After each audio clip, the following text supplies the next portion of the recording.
Today's video, we're going to be talking about function notation. And what that really is right here is I've written, it's a way of formally writing and / naming functions. So press pause and go ahead and get your learning targets into your notes. We're going to be able to use function notation to express functions that have specific inputs and outputs. Understanding what function notation is and why it exists. And then when given a statement written in notation, we can explain what it means. So huge, right? Explaining, right? We want to be able to explain what it means, understand what it is and why it exists, and we want to be able to use it. All right, let's move on. So we're going back to our dog and owner examples from the previous lesson, right? And we have the graphs day 1, 2, and 3, right? Remembering that each graph represents the distance of the dog, right? So the y value or the output value for today's conversation, the y value, the output value is the distance that the dog is from the post, right? And remember that that was a function of time, meaning that time in seconds was the input, right? And again, time as the input and distance as the output, right? And we express this as being distance is a function of time. So we're going to use the graphs given to answer the questions about the 3 days. So how far away was the dog? So if we're looking for how far away, we're looking for distance on each 3 days, right? So how far away was the dog from the post 60 seconds after the owner left? So we go to 60 seconds on day 1 and then over, and it looks like the dog was 4 feet. On day 2, we go up and over, and it looks like the dog was 4 feet. On day 3, we go up from 60 over, and it is 4 feet. So it looks like 4 feet, 4 feet, and 4 feet. Remember, I believe one of the stipulations was exactly 60 seconds into it, the dog was 4 feet from the post.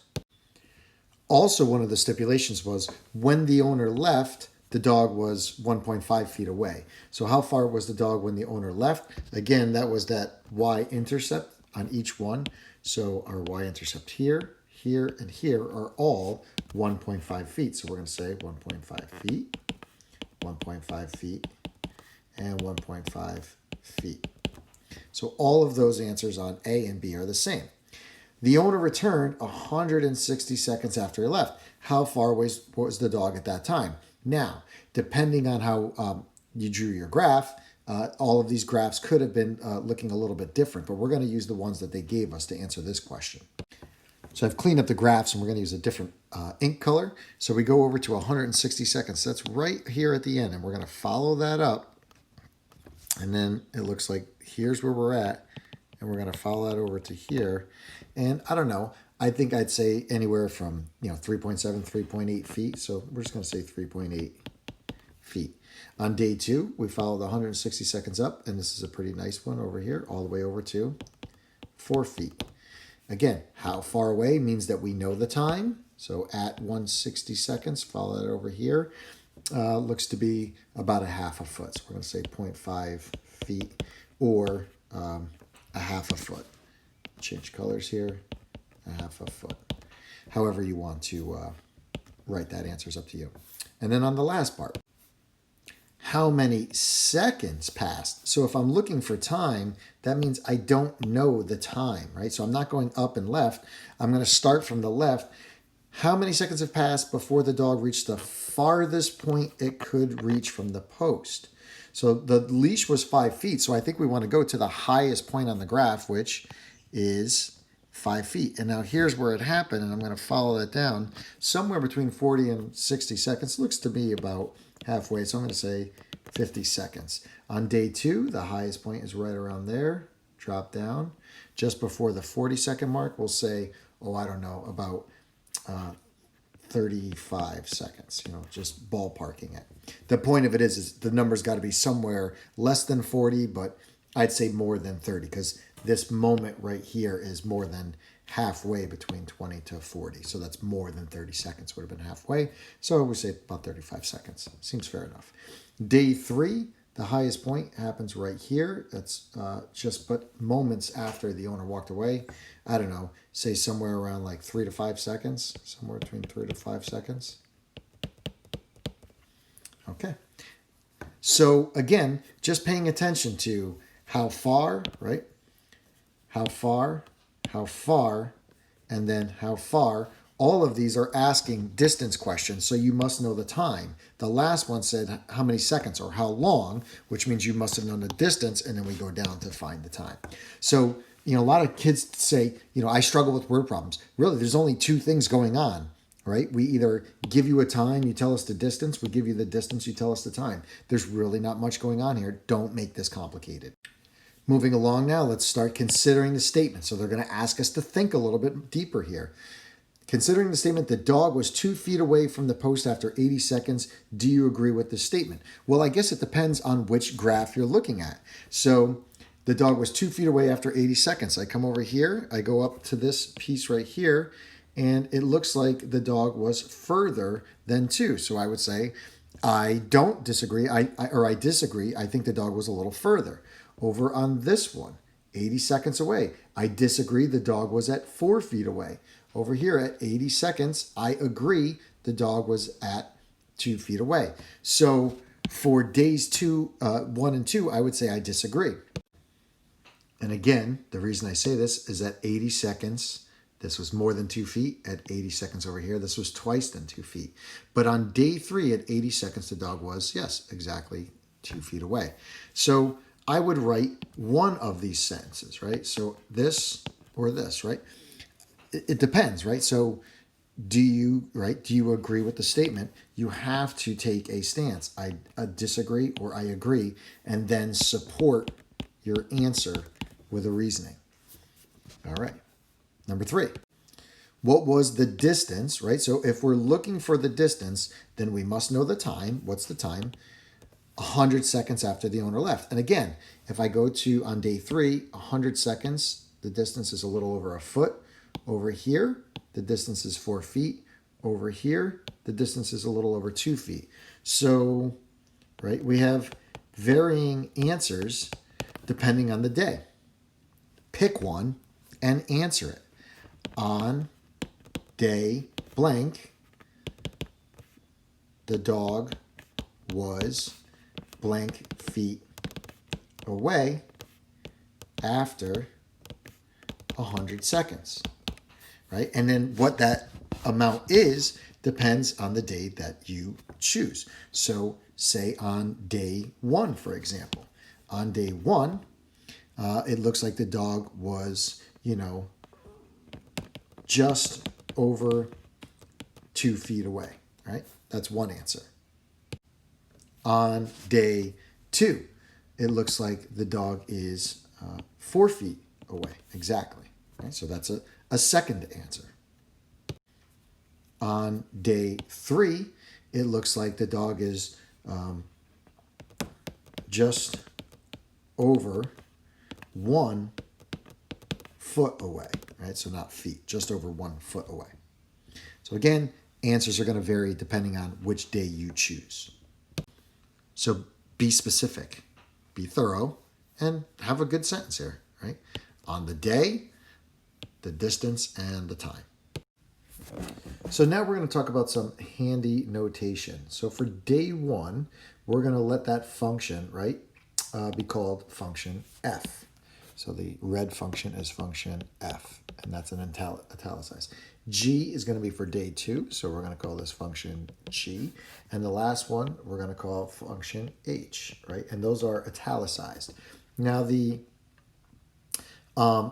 most popular letter that's used in algebra books and handouts is the F name, right? And for function, I guess, right? So F of, right? Or G of or H of, right? Now the letters are sort of arbitrary, but what's not arbitrary is T for time. So the input is going to be T. And you'll notice that the names of the functions are sort of written in an italicized font. That is not arbitrary. And do me a favor, just so I know you're listening, just put a star over next to the number 1. Just put a star right here so I know that you're with me on this one. Okay, so now let's start using function notation to complete the table. Right, so a distance from the post 60 seconds after the owner left. So for that, we're just putting notation. We're not putting the actual answers. We're putting in notation. So what we're saying is for the f function, the input of 60 seconds. So f of 60. For day 2, then that would be the g function, 60 seconds after. And for day 3, that's going to be the h function, 60 seconds after. And that's because the names of our functions are f, g, and h respectively, f, g, and h respectively. Okay, moving on. We want to do the distance from when the owner left. And so that's a time of 0. So that's f of 0, g of 0, and h of 0. And again, we know that the answers, the outputs for all of these things are the same output, but the input has a different name in front of each. And then the distance from the post 150 seconds after. So we're going to say f of 150, g of 150, and h of 150. So the critical piece is paying attention to that notation. Now we want to sort of take that notation and start describing what that represents in context, right? So we're going to have to write a sentence. So what does f of 15 actually mean? F of 15 is the distance from the post 15 seconds after. So 15 seconds after on day 1. And how do we know it's day 1? Because it's the f function, and the f function was day 1. Remember, this is the f function, this is the g function, and this is the h function. So if that's the case, if f of 15 means the distance 15 seconds on day 1, then this b must be the distance from the post 48 seconds on the g function, which is day 2. Again, in context, we don't want to use g, right, on the function g. We want to say on the day of. So again, g of 48 is the distance from the post, 48 seconds, right, the input of time after the owner left on day 2. And then h of t is just going to be a generic way, right? So that will be that's going to be the h of t is the distance from the post, 48 seconds, right? Well, I guess we got t seconds this time. So it's going to be the distance from the post, t seconds after the owner left on day what? On the day that h corresponds to, and h corresponds to day 3. So for answer C, h of t, as I said, is the distance from the post, t seconds after the owner left on day 3. So everything is the distance from the post, is the distance from the post, is the distance from the post. Blank seconds after the owner left on day, blank seconds after the owner left on day, blank seconds after the owner left on day. The only thing you need to insert in there is 15 seconds, 48 seconds, t seconds on day 1, because that's the f function, on day 2, because that's the g function, on day 3, because that's the h function. Piece of cake. On number 3, we have the equation, right? A full algebraic sentence. G of 120 is, right, not equals, G of 120 is 4. What does that mean? It means that on day 2, because that's the G function, 120 seconds after the dog owner left, because that's the time value right there, the dog was 4 feet from the post. This is the output. And again, here is our input. That's going to be time in seconds. Here is our output, distance in feet. When I have stuff there, I can utilize that and interpret that. And then don't forget, this is the name of our function. Make sure you're getting this little additional piece into your notes, right? Put this stuff in your notes. Okay. So what do each of these mean? So H, again, this is day 3. 40 is the time in seconds and 4.6 feet away. So let's write a sentence that looks sort of like this. So here's what I know. I know that this represents day 3. I know this represents 40 seconds. I know that represents 4.6 feet away from the post. So we can say on day 3, 40 seconds after the dog owner left, the dog was 4.6 feet from the post. See, I'm just copying the sentence from above, but I'm inserting, right? I'm inserting the pieces that I know from extracting it from the situation here. So go ahead and configure that sentence, right? So on day 3, 40 seconds after the dog owner left, the dog was 4.6 feet from the post. Okay, so you should be good to go here, right? But you should have a sentence written there. Okay, on the next one, we have to figure out what's going on. We got the f function, so that was day 1. This is t seconds, right? So I'm just going to interpret that strictly as that. And this is 5 feet from the post. So what we're going to write here is on day 2, or I'm sorry, on day 1, t seconds after the dog owner left, the dog was 5 feet from the post. So again, all you're doing is you are inserting the values there. So day 1, t seconds, 5 feet. Piece of cake. Write it here. So in our last version here, again, we're just substituting in the day, the seconds, and the feet, exactly as we see it. So G was on day 2. After t seconds, the distance was d feet. On day 2, t seconds after the dog owner left, the dog was d feet from the post. You write that here. So just to reiterate, you should have 3 full sentences written here that look like this. If you're confused, go back and re-listen to this slide. So just to reiterate, right? F is the name of the function, t is the input, and the output is f of t. Sometimes you'll see, an equals something. That would be your output. So f of x is written as f of x, not fx, that's a TV station. F of x tells us that the f is the name of the function, x is the input, and f of x is actually the output, right? What pops out of f of x is the output. So in a statement down here, g of t is equal to d is read as g of t is equal to d. It tells us that g is the name of the function, t is the input, and g of t is the output, or the value of the function at t. So what's the value at that t second moment? Well, apparently, we're going to call that d. So g of t has the same value as d, right? And that's what equals means. It means the same as. Okay, so now back to this idea of what makes a function using our new notation. So first we're going to take rule B, right? So rule B is going to be taking a person's name as the input and the birthday as the output. So they gave us Abraham Lincoln, who was born on February 12th. Tried to make it a little bit more interesting for you. I looked up Ariana Grande.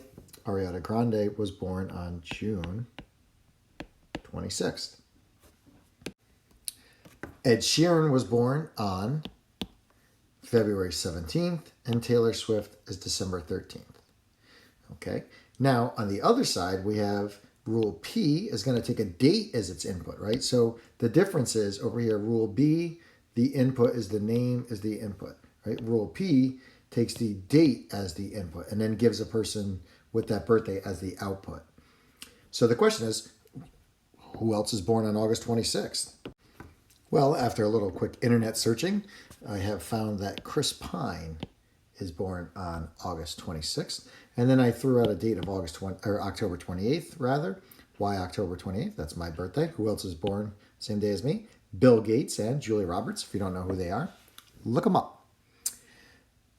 But now we have satisfied the idea of completing each table with 3 more examples of input and output pairs. Good. Number 2 asks, what if you use your name as input B? How many outputs are possible? So there should only be one, right? How many outputs are possible? One. And explain how you know. Well, because you're only born on one day at one moment. You are unique, so there's only one answer. So that's how I know. You could say, for instance, one, I only have one birthday. But now, if we come over to rule P and you put your birthday here, how many answers could be here? I would say, lots of answers because many people share that birthday. Now, as you notice, I have just two of many examples that people share my birthday. So adding these two plus me, that's three just right there. So three, right? The same input goes to three different outputs. Doesn't sound like a function. Over here, each of these people only have one birthday. So Taylor Swift keeps going paired with December 13th, right?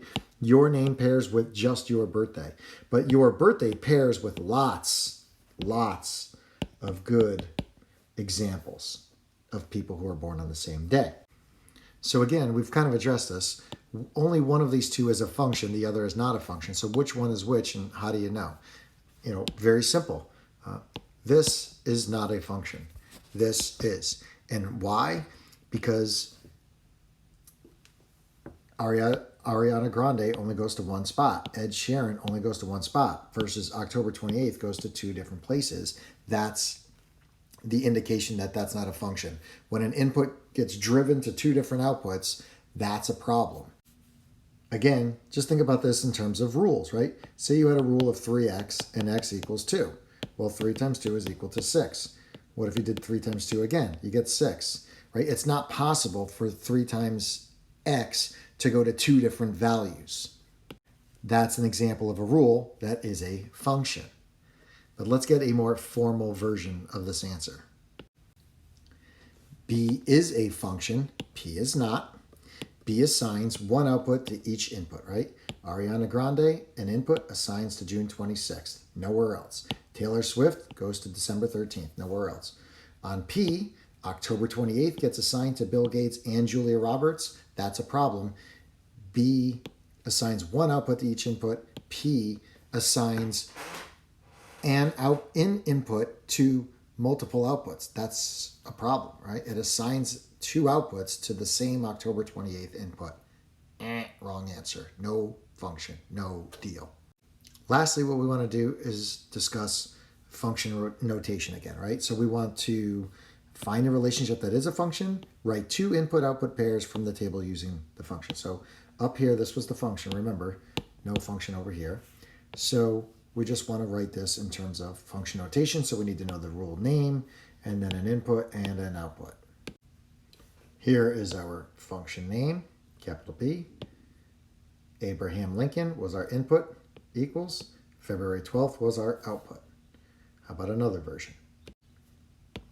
For no particular reason, I just chose Taylor Swift. So B of Taylor Swift is December 13th. That's it. So this part you're going to have to add in on your own. All right, so we're just making sure that we've synthesized everything that's going on here. So we're going to consider some statements, and we have our best price grid from the last lesson. And what we want to do is we want to read the statement aloud. We want to identify the input, the output, and the function. And then we want to explain the meaning of the entire statement using a complete sentence. So right here, first we're going to read aloud. That's B of 2. Identify the input. So the input is 2. The output is B of 2. And the function is the B function. Okay, so that's that. And the meaning of this, an entire sentence, is as follows. B of 2 represents the output of the B function at the input value of 2. So that's the explanation of the meaning. Let's go on to B of 6. And I'm just kind of write right over the changes only. So this is B of 6. So the input is 6. The output is B of 6. The function is still b, and the explanation is b of 6 represents the output of the b function at the input value of 6. And there you have it. So now we're on b of 11 equals 1050, right? So our input value is the 11. That's our input.